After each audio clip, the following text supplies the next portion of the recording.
السلام عليكم. جيسبر كو تكونوا كامل لاباس وانتم تشوفوا في هذا الفيديو.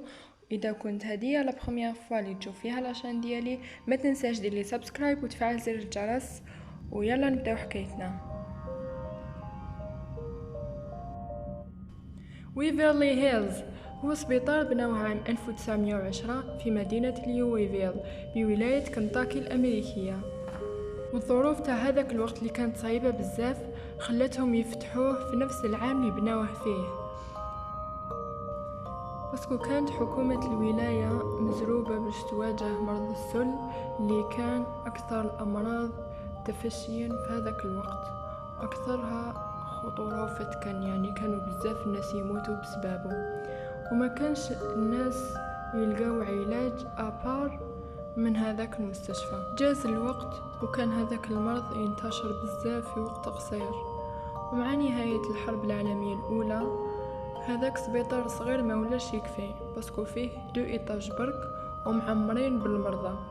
والطبة تاع هذاك الوقت كانوا يعتقدوا بلي العلاج الوحيد لهذا المرض هو كي يتنفسوا الهواء النقي ويتعرضوا لأشعة الشمس مع نظام غذائي سبيسيال.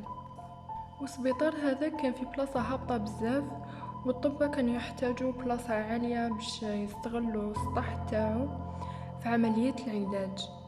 تبرع واحد من رجال الأعمال بالأرض وجمعوا دراهم من التبرعات باش يزودوا يبنوا سبيطار كبير فيه 5 إيطاج مبني بالقرمود وفيه أكثر من 400 مريض. كملوا بناو هذاك السبيطار اللي فيه 5 إيطاج في عام 1926. مع الآخر تاع الثلاثينات من القرن الماضي كان المرض بدا يروح، مر ما وصلوا الطبة حتى هذاك الوقت لقاو علاج جديد خدموه بمواد طبيعية، وكانت النسبة تاع اللي براو من هذاك المرض تزيد نهار مو نهار، حتى ولا قليل اللي يموت بمرض السل. عام 1960 خلقوا هذاك السبيطار. وراها كاين بزاف مؤرخين وباحثين حوسوا يفهموا على تاريخ تاع هذاك السبيطار، كيما المؤرخة روزماري جويلي. مور ما دارت لي ريشيرش وكامل لقات بلي كاين بزاف عباد وصلوا لهذاك السبيطار وماتوا، ومعظمهم كانوا دراري صغار.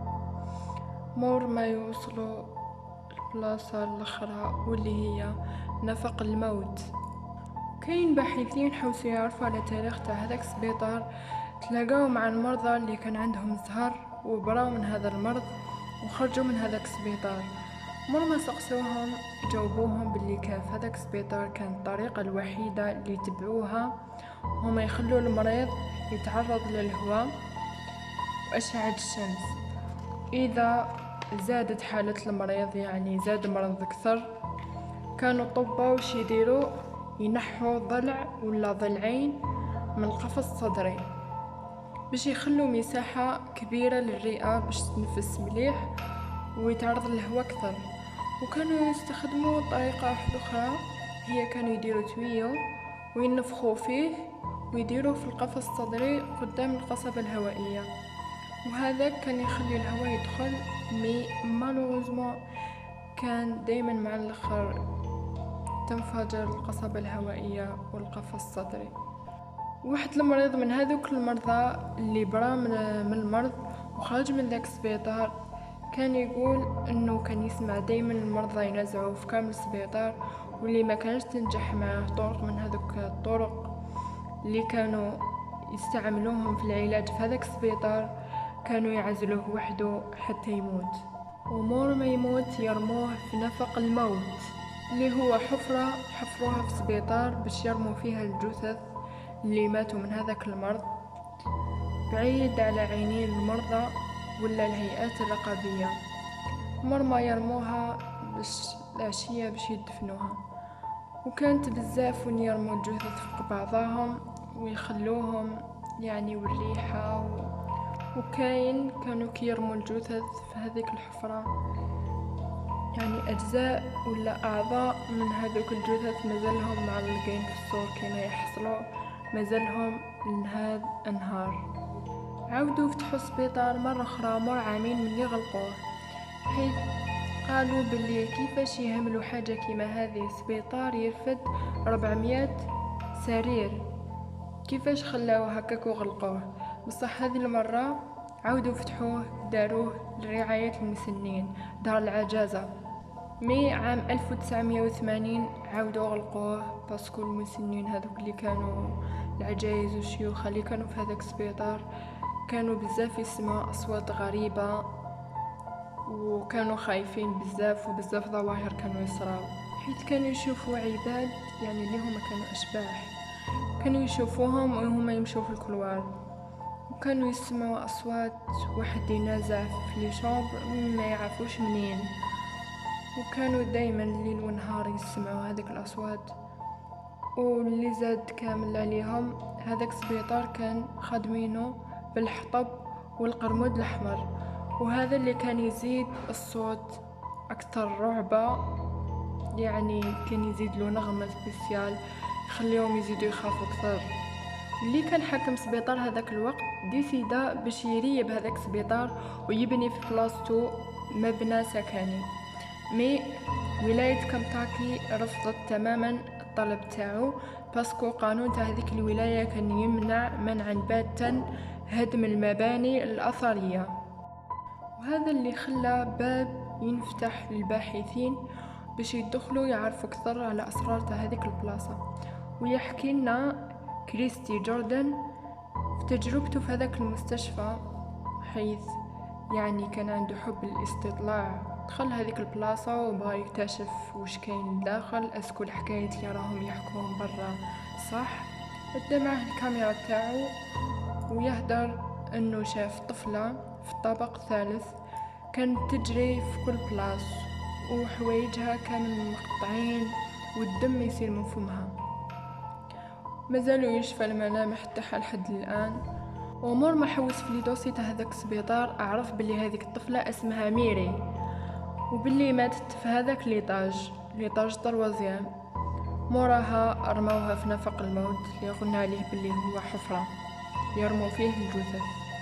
وكاين ناس واحد اخرين اللي راحوا لهذاك السبيطار شافوا طفل في السطح يلعب، وكي تعطيلو بلوطه تاع سلك يلعب بيها ويجري وتسمع صوت الضحك من البعيد.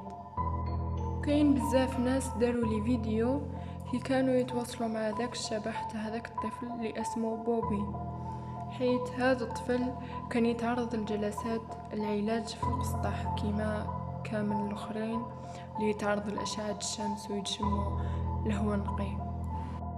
مور ما الناس شافت هذوك لي فيديو، يعني الناس اللي كانوا يتواصلوا مع شبح تاع هذاك الطفل اللي كان في السطح يلعب، كاين بزاف ناس خلاهم يحوسوا في هذا الموضوع اكثر ويكتشفوا فيه، ولقاو فيه حاجه بيزار اللي هي تري بيزار في هذاك السبيطار، اللي هي لا شامبر نيميرو 502. كانت هذيك هي لا شامبر لو سول اللي كانت مغلوقه. مور ما حوسوا في لي دوسي صابوا بلي هذيك لا شامبر اللي جايه في 5 ايطاج كانت تعيش فيها فاميليا وانتحرت ثماك بسبب الأصوات اللي كانت تسمعهم في هذاك السبيطار. انتحرت في عام 1929. موراها غلقوا هذيك لاشامبر وما زادوش فتحوها. كي صابوا باللي كاين بزاف رملة ما كاش لي شامبر عاودوا فتحوها وعطاو هذيك لاشامبر الفاميليا واحدة اخرى. صارت نفس الحكايه. هذيك الفاميليا خرجت ورمت روحها من 5 ايطاج وماتت تم في عام 1931. في عام 2001 كاين زوج مرأة وراجلها شراو هذاك السبيطار وديسيداو باش يديروا بروجي ينظموا فيه جولات سياحية للناس اللي يحبوا قصص الرعب وقصص الأشباح والأحداث الغامضة هذو. وفي وقت قصير ولات هذه البلاصة من أشهر الأماكن المسكونة في أمريكا، والناس ولاو يهضروا بزاف على الأصوات الغريبة ومجهولة المصدر اللي تخرج من هذاك السبيطار، والبيبان اللي تنغلق وتنفتح وحدها، ولي لامب اللي يشعلوا يعاودوا يطفاو مالغري كو تريسيتي ما كاش في هذاك السبيطار. عندهم بزاف من اللي غلقوه المره الاولى ما زادوش شعلوا فيه تريسيتي. وبزاف أصوات صراخات رعب من نفق الموت اللي جاي في أسفل المبنى. وفي تقرير نشره موقع The Real Waverly Hills يقول فيه انهم مور ما داروا لونكات وداروا لي غوشيرش وسيو يدخلوا لهذيك البلاصه صابوا بلايك، يعني باينين باللي جدد داروهم جدد. وهذيك البلايك يبينوا انه واحد من عبدة الشيطان دارهم، يعني اكتشفوا باللي هذاك سبيطار ولا مستقر يمارسوا فيه الطقوس تاعهم. مي الأكثرية فشلوا وما عرفوش لاكوز شنو حتى لنهار اليوم، ومازالهم يحوسوا في هذاك السبيطار اللي ما بالهمش صح وش كاين لداخل. نتمنى تكون عجبتكم حكايتنا عن نهار اليوم، كل واحد يقولنا وش رايه في هذه الحكايه. باي.